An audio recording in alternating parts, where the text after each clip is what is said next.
So throughout my career, I've reminded myself to avoid complacency, to remain vigilant, as I never knew over my entire career when or even if I might one day face some ultimate challenge. Or put another way, I never knew on which 208 seconds my entire career might one day be judged.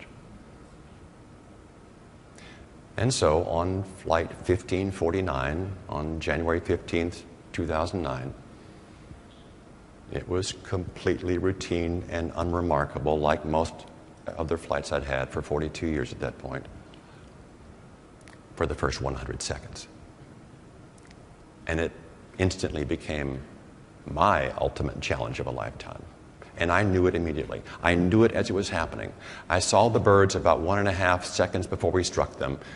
And at that point, we're traveling 316 feet per second, so I saw them about 1.5 football field lengths away, but clearly not enough time to maneuver to avoid them. I could see them fill the windscreen right before we hit them, like a Hitchcock movie. I could feel and hear the thumps and thuds as we struck them. Birds struck the leading edges of both wings, the nose of the airplane just below the level of the cockpit windows, and into both engines. At least 2 birds into the right and probably 2 into the left. And the engines immediately began to protest this damage that was being done to them by massive birds. And these were Canada geese with 5-foot or 6-foot wingspans, weighing 10 or 12 pounds, into both engines. And you can imagine the damage that's done when finely balanced machinery is turning at thousands of revolutions per minute, and you throw something massive into the core of it. How damaging, how disruptive that is. And then there was the thrust loss.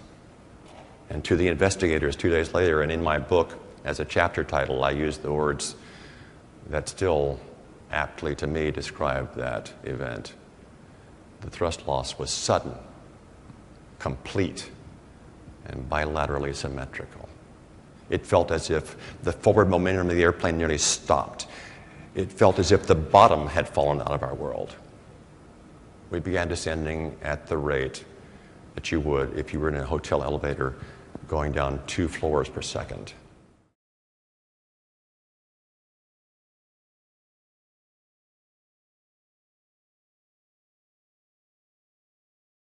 I also learned that accidents and bad outcomes are almost never the result of a single failure, a single cause.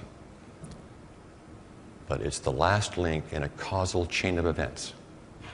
And if we learn proactively to look for and mitigate these systemic deficiencies, these irregularities, we can break that chain and have a better outcome. We also learned that one cannot define safety solely as the absence of a lot of recent accidents and incidents. Unless you look forward and proactively search out problems and fix them, you don't know how many times you've had all the links in that causal chain in place except 1 or 2. What many people don't understand or appreciate about what it's like to work for a large major airline is that with 5,000 or 10,000 pilots and perhaps 40,000 flight attendants, it's not unusual at all for us to fly with people we've never met before.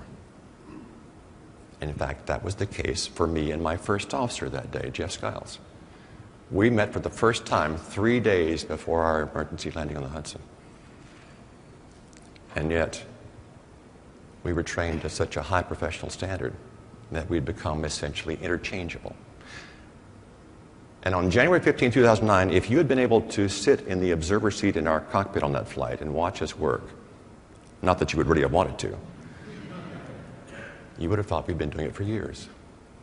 So how is that possible? How can I meet someone for 3 days before and face this kind of a challenge with this time frame? The answer is we worked within a robust safety system. We weren't starting from 0. We were starting from 70 or 80.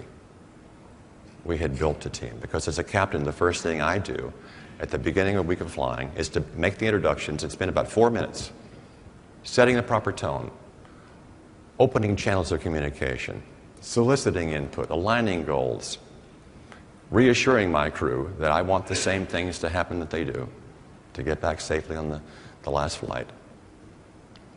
and creating a sense of combined responsibility, of shared responsibility for the outcome.